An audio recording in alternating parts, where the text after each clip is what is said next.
Another Wednesday, another AEW Dynamite in the books. I am your host, Unknown Emperor, here to bring you all the AEW news.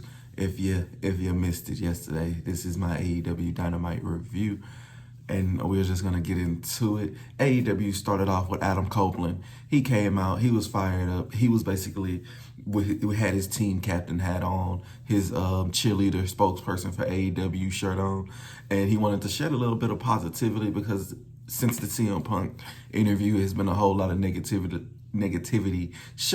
had a light shine on AEW. So Adam Copeland came out. He was extremely going into it, and he was basically saying that there's not going to get any better than his AEW locker room in the back.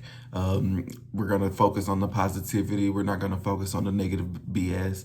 And he said that he could put his money up that locker room is better than any other locker room that he's been a part of. He kind of made a wink, wink, nudge, nudge towards Wrestlemania, basically just saying there's a lot of good wrestling and there's a good time to be a wrestling fan right now, which it really is. I love AEW. I love WWE.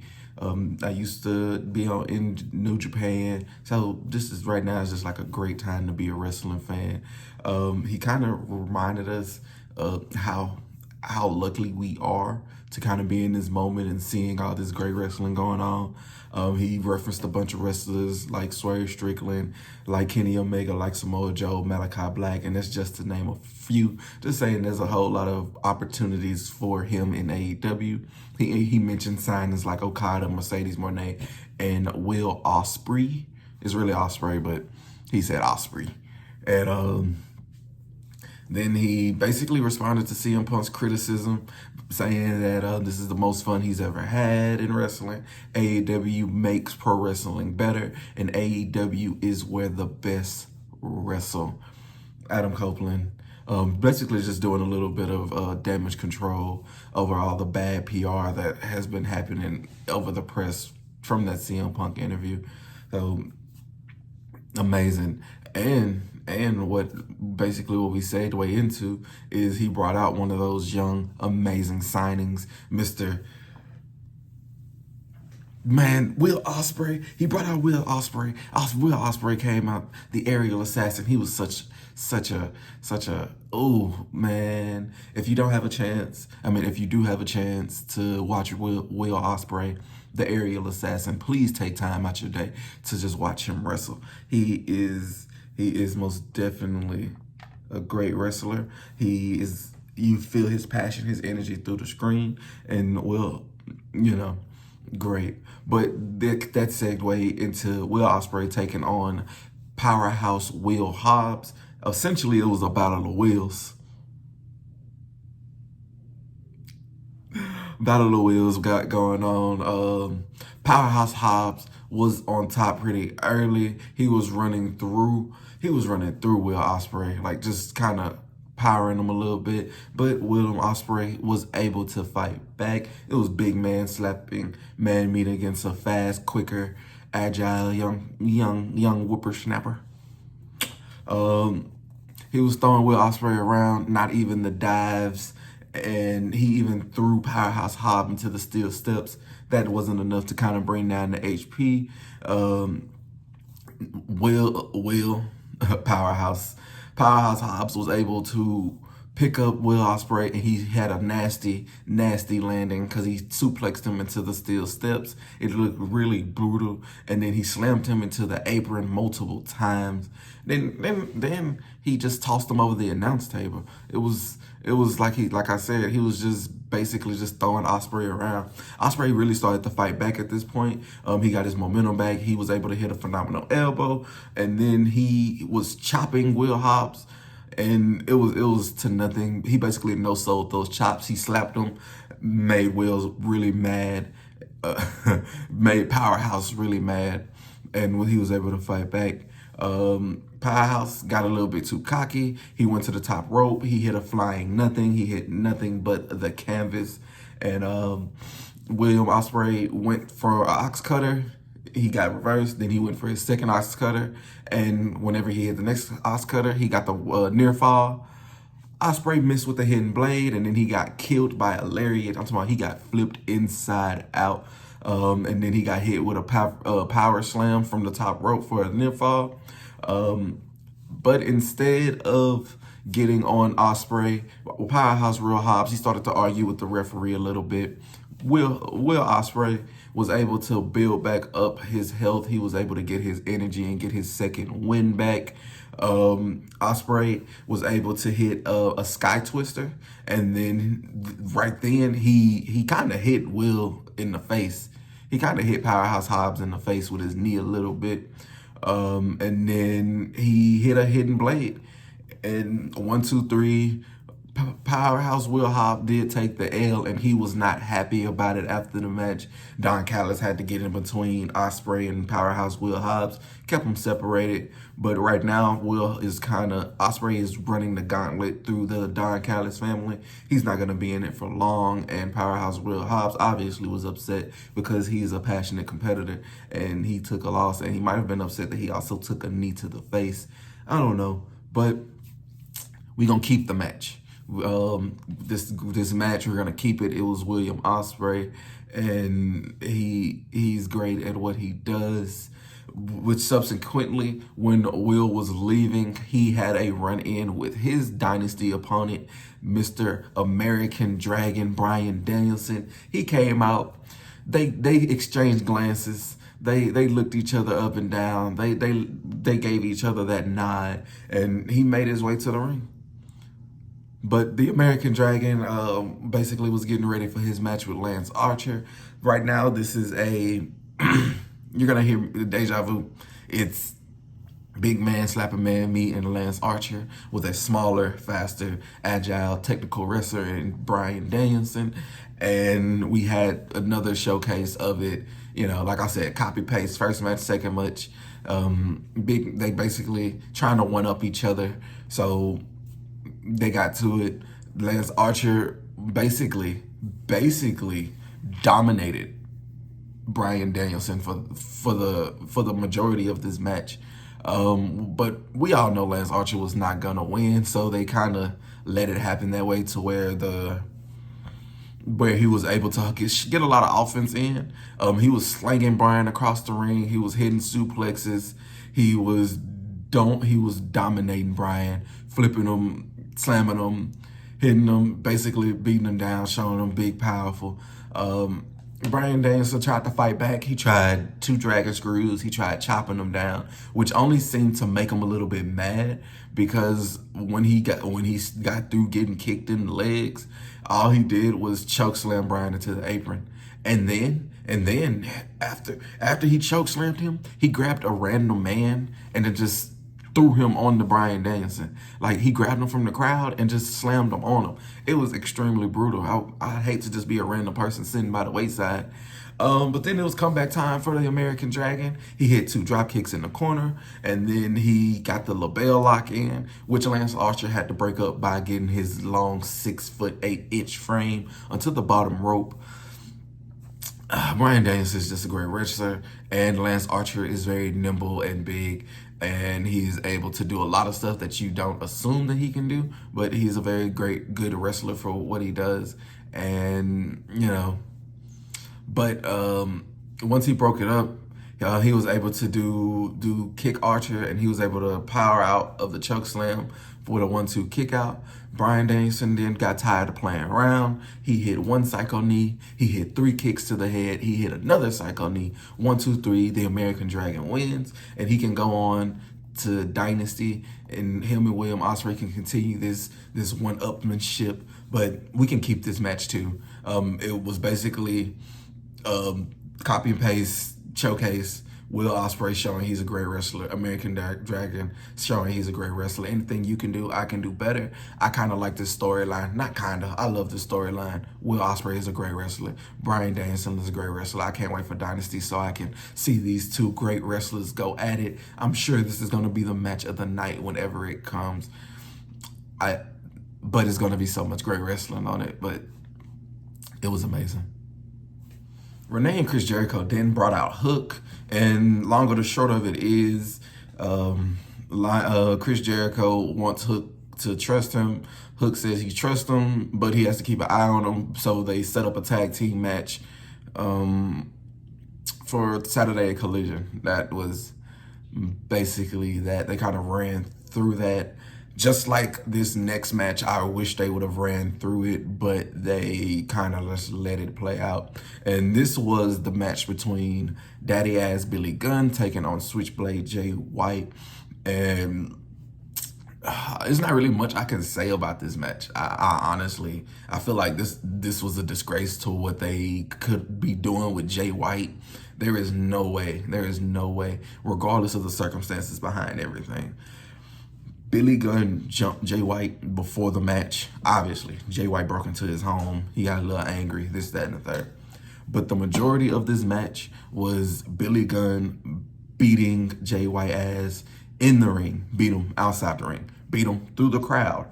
He no-sold a whole bunch. He took a whole lot of damage and just kept moving. The Billy Gunn's only downfall is that he went to go get a chair. And when he went to go get that chair to continue his abuse on Jay White, his sons came out, blocked Jay White. He thought a little bit, and then Jay White hit him with a low blow, and the match ended in disqualification. Jay White got beat up for a good 10 minutes just to end the match in disqualification. That's not good. That's not good. There's no way. I understand the type of heel that Jay White is, but you gave Billy Gunn all this offense just to, I digress. I'll throw it away. I don't want to keep it. I'll throw it away. But it was more or less for the second. It was more or less for the angle after the fact. Austin and Colton Gunn seemed to hesitate a little bit whenever Jay White hit they pops with the low blow. They seemed to hesitate, and they didn't kind of know what they wanted to do from that point. I think they're feeling a little bad that they did let somebody inside their home and this, that, and the third. The Acclaim came out to try to make the save, but it didn't really end the way that they wanted to. They got to the point till they were finna put Jay White through the table, but the rest of Bullet Club Gold really saved them. So, I mean, that was it. Like, I just ran through this because it wasn't really much. I really would have threw the whole thing away, but I didn't make it. Renee was then joining us again. This time she had Willow Nightingale, she had Chris Statlander, and she also had Stokely Hathaway. And Willow Nightingale was exuberating energy, saying she was ready for the TBS championship, saying how happy and grateful she was to kind of be in her second home. And all that was interrupted by Mercedes Moné, who came out and just told them she has next. Regardless of whoever wins that match, Mercedes Moné is going to be waiting for the winner of that TBS championship match between Willow Nightingale and Julia Hart. So I'm believing Willow's going to win. We're going to have that rematch between Mercedes Moné and Willow Nightingale. And then Willow is going to lose the title to Mercedes Moné. And that's how I feel like all this is going to go. Somebody's going to turn heel in this. I honestly don't know who it's going to be, but I'm sure all this is going to be great. The participants in this way, great. Willow is growing on me as a wrestler. Julia Hart, I love Julia Hart for more than just her amazing talent in the ring. Like, she's just a great person from what I see, and beautiful energy, and I love to see it. And then we had our EVPs, Nicholas Jackson and Matthew Jackson, bullying the best friends of Orange Cassidy and Trent Beretta. First, Trent got smashed into the apron, and then they smashed Orange Cassidy into the apron. And just for good measures, they smashed Trent into the apron again. Like, it was funny. And then Matthew joined commentary before they went to the commercial break. Basically commentated on his own match a little bit. They were keeping Trent away from Orange Cassidy. Obviously, they were trying to build up that hot tag. But everybody got super kicked. Everybody got super kicked. Trent got super kicked into a destroyer. Orange Cassidy caught 2 super kicks. Chuck caught a super kick on the outside. And then Sue, Chuck Taylor's mom almost caught a super kick. but luckily she didn't get a super kick. Matthew did get hit with an orange punch. He did get hit with a strong zero, and then that they did get the pin, but it was broken up at 2.999 by Mr. Nicholas. Trent went head first into the exposed turnbuckle at this point, and then Matthew got the 1, 2, 3. I mean, that's essentially how the match had went. And he also was grabbing the tights. So the EVPs win the tag team match, and they go on to the next round. But like I said, again, this was more or less about the angle afterneath. The best friends went to do their embrace, went to do their big hug. But Trent ran out of the cannon and hit my freshly squeezed Orange Cassidy with a knee. The best friends are no more. Trent Beretta has gone heel. And everybody looked so shocked. The announcers was shocked. Crowd was out of it. Me, I was devastated because you just hit my boy freshly squeezed with a knee, and I don't appreciate that, not at all. But we're gonna see where this goes on. Best friends is no more at this moment, and we're gonna see how it builds up to a dynasty. Thunder Rosa taking on Mariah May for the #1 contendership for the timeless Toni Storms. Timeless Toni Storm, and I had to say that this match was nice. It was good. Thunder Rosa, Mariah May, great wrestlers. Thunder Rosa is amazing. She's never lost that title. Mariah May, young up-and-comer. But my highlight of this match was the timeless one, Toni Storm, on commentary. You just have to love her energy. You just have to love her vibe. You have to love the character that she's in.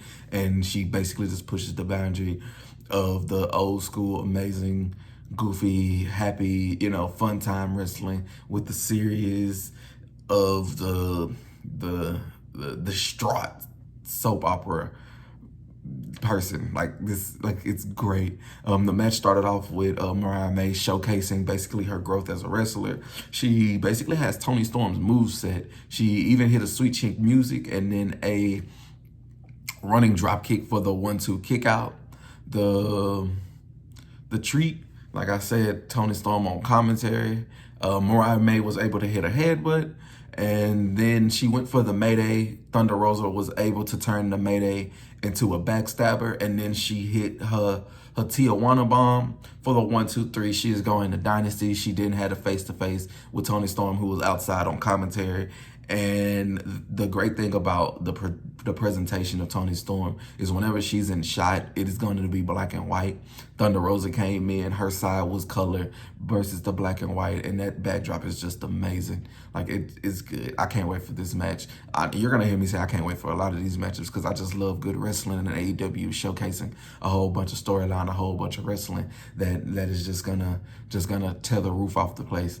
And Toni Storm is I love her. She's number 2. Will Ospreay number 3. Toni Storm number 2. And then we got the contract signing between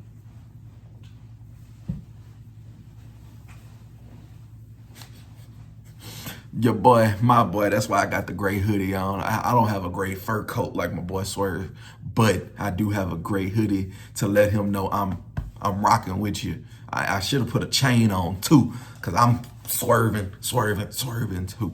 I'm swerving too. But Swerve Strickland, Samoa Joe, contract signing. Samoa Joe came out spitting fire. He immediately signed the contract, and then before Swerve signed the contract, he wanted to let him know that he has been getting lied to, and he wanted to set the record straight, give him a little gospel, give him a little truth. He told Swerve that this was gonna be a big mistake. You're gonna be ruining your career. He gonna hurt that man. And he's saying that he also made a Diddy reference. And any party that Diddy goes to, I don't want to go to. I don't want to go to. Let him know that Swerve basically wasn't ready for this moment. He had a mediocre rise to where he is now, and he kind of fought his way to 2 championships.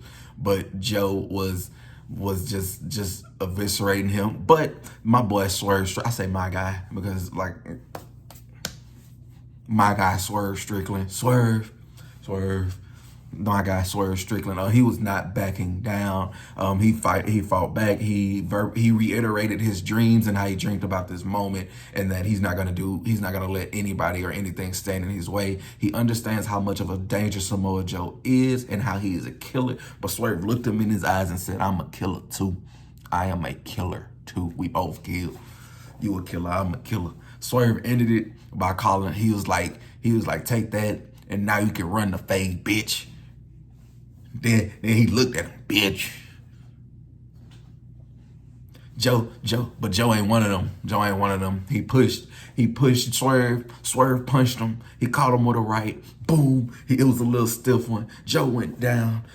He grabbed the chain. He tried to choke Joe out with that chain, his neck, little thick neck. He tried to choke him out, but Joe's like, "Nah, I ain't having none of that." He headbutted Swerve. He took the chain. He wrapped the chain in his fist, and he started to beat the shit out of Swerve. He punched.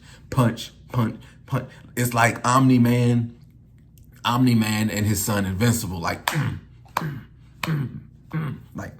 he started to punch him.